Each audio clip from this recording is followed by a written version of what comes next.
producteur et un réalisateur. Donc sur ton panneau, tu indiques que tu recherches un producteur, un réalisateur parce que Parce que justement, on m'a transmis le virus du sida et de cet inconvénient, j'en ai fait une force. J'en ai fait un côté positif. ok. Malgré les traitements qui me fatiguent énormément, qui me fatiguent certaines parties du corps. Et je lâche rien, je reste toujours debout et je me bats. Et si c'est pas indiscret, comment avez-vous contacté cela? Justement, moi je me sens toujours couvert. C'est un message aussi important à dire aux gens. Parce qu'on dit toujours oui, ça n'arrive qu'aux autres. Moi ça m'est arrivé et justement j'ai été couvert et vous allez me dire mais comment j'ai pu l'attraper? J'en ai aucune idée parce que j'ai fait un mois de coma. Donc du coup mon cerveau s'est effacé et pendant un mois je me rappelle de rien. Donc je suppose sûrement peut-être qu'elle l'a enlevé, sinon je l'aurais pas attrapé. Après, Qui l'a enlevé? la fille. Ta partenaire, tu veux Voilà. dire? Donc c'était Et ta j'ai jamais partenaire revu, je me régulière? souviens pas d'elle. C'était ta partenaire régulière ou occasionnelle? Tu l'as rencontrée une seule fois, c'est ça? Une seule fois, oui. Et je me souviens que de ça. C'était C'est une dame d'Afrique. une Après, dame d'Afrique. plus précisément, je ne sais pas. Et la maladie que j'ai attrapée, c'est la maladie tropicale. C'est le virus du sida le plus violent. Il y a le 1 et le 2, moi j'ai attrapé le plus violent. D'accord, donc vous êtes tombé, vous voulez en quelque sorte dire que vous êtes tombé sur le piège d'une Africaine? Piège, je ne sais pas, parce que peut-être qu'elle était au courant, peut-être qu'elle ne l'était pas. Mais je ne me suis pas posé toutes ces questions. Je me suis dit, tu restes debout.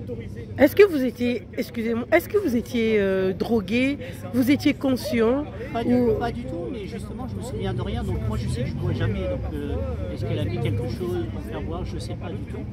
Mais tout ce que je sais, c'est que je l'ai attrapé et je me souviens de rien. Pendant un mois, j'ai fait un mois de coma.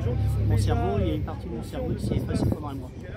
Mais j'ai envie de dire, c'est pas grave, je n'en veux pas dans le sens où j'ai pas envie de me poser 36 000 questions. La seule question que je me pose, c'est de savoir ce que je veux et où je vais. Et je sais ce que je veux réaliser mes rêves et où je vais droit en direction d'un peu différent, c'est certain. Avez-vous aujourd'hui un sentiment de culpabilité après avoir attrapé Du tout, parce que je me dis que si j'avais pas attrapé ça indirectement, ça m'aurait jamais permis justement de devenir culturiste. Je vais vous expliquer pourquoi. Parce que vous savez, c'est comme à la boxe, il y a des catégories différentes. Il y a des petites catégories. Et la catégorie du culturisme, c'est 65 kg. Et moi, quand j'ai fait ma première compétition, je faisais 55 kg. Donc 55 kg, pour prendre quelqu'un au sérieux, je fais du culturisme, c'est un peu difficile à croire. À la limite, si je fais des arts martiaux, je suis sec et musclé. En revanche, non, j'ai quand même participé au championnat de France et je me suis mouillé, je me suis dit, ben, je me bouge et j'ai décidé d'aller au culot. J'ai toujours osé, voilà, avoir le courage d'oser et d'affronter les choses. Et grâce à ça, indirectement, d'un côté négatif, je l'ai transformé en positif. Et je suis devenu justement culturiste et hors catégorie. Donc justement, ben, j'invite aux gens à pourquoi pas ceux qui sont pas malades, mais aussi qui font 55 kg, à se dire bah, moi je fais même 60 kg, parce que 60 kg c'est pas 65, donc ils sont largement en dessous.